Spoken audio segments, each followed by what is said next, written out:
कांशीराम की पूरी जीवन कहानी बचपन से बहुजन आंदोलन तक।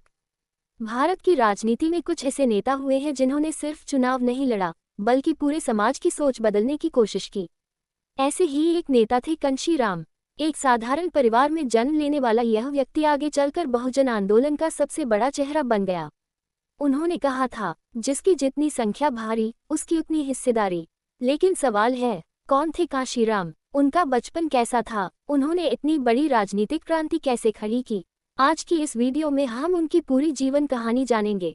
जन्म और बचपन। कांशीराम का जन्म 15 मार्च 1934 को पंजाब के रोपड़ जिले के एक छोटे से गांव में हुआ था। उनका परिवार आर्थिक रूप से बहुत अमीर नहीं था, लेकिन शिक्षा और आत्मसम्मान को बहुत महत्व देता था। बचपन में कांशीराम पढ़ाई में काफी तेज थे। उनके परिवार ने उन्हें हमेशा यही सिखाया कि शिक्षा ही आगे बढ़ने का रास्ता है। उस समय समाज में जातिगत भेदभाव बहुत ज्यादा था, लेकिन उनके परिवार ने उन्हें पढ़ने और आगे बढ़ने के लिए प्रेरित किया। यही कारण था कि आगे चलकर उन्होंने उच्च शिक्षा हासिल की। पढ़ाई और नौकरी। कांशीराम ने विज्ञान विषय से पढ़ाई की और बाद में उन्हें सरकारी नौकरी मिल गई। उन्हें पुणे की एक सरकारी रिसर्च लैब में नौकरी मिली। यह उनके जीवन का एक महत्वपूर्ण मोड़ था, क्योंकि यहीं पर उन्हें पहली बार व्यवस्था में मौजूद भेदभाव को करीब से देखने का मौका मिला। एक घटना ने उनके जीवन को पूरी तरह बदल दिया। कहा जाता है कि एक बार B.R. अम्बेडकर जयंती के अवसर पर छुट्टी देने से मना कर दिया गया, जिससे कांशीराम को बहुत दुख हुआ। उस दिन उन्होंने समझ लिया कि जब तक व्यवस्था नहीं बदलेगी, समाज नहीं बदलेगा। बाबा साहेब से प्रेरणा। इस घटना के बाद कांशीराम ने B.R. अम्बेडकर की किताबें पढ़नी शुरू की। उन्होंने जाना कि भारत में सामाजिक असमानता कितनी गहरी है। बाबा साहेब के विचारों से प्रभावित होकर कांशीराम ने फैसला किया कि वे अपना जीवन सामाजिक परिवर्तन के लिए समर्पित करेंगे। उन्होंने धीरे धीरे सरकारी नौकरी छोड़ने का निर्णय लिया। ये बहुत बड़ा फैसला था, क्योंकि सरकारी नौकरी छोड़ना आसान नहीं था।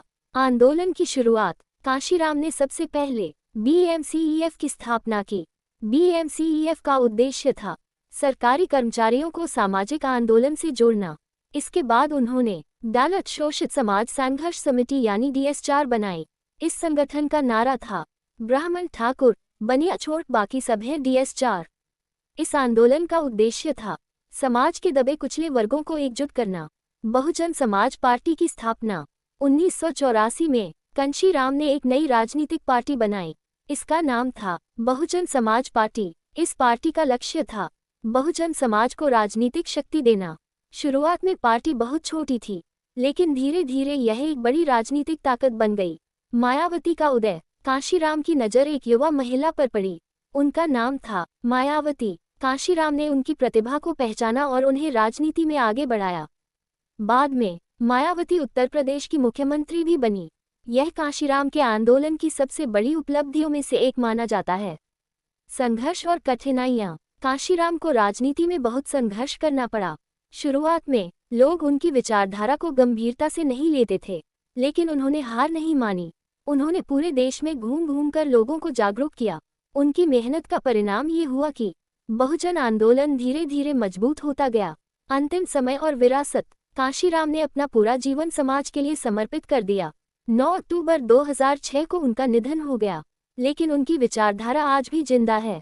बहुजन आंदोलन और बहुजन समाज पार्टी आज भी उनकी सोच को आगे बढ़ा रहे हैं।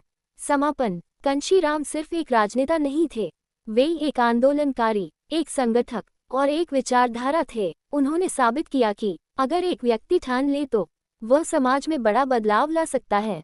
अगर आपको यह वीडियो पसंद आए तो लाइक करें, शेयर करें और चैनल को सब्सक्राइब करें। जय भीम, जय बहुजन।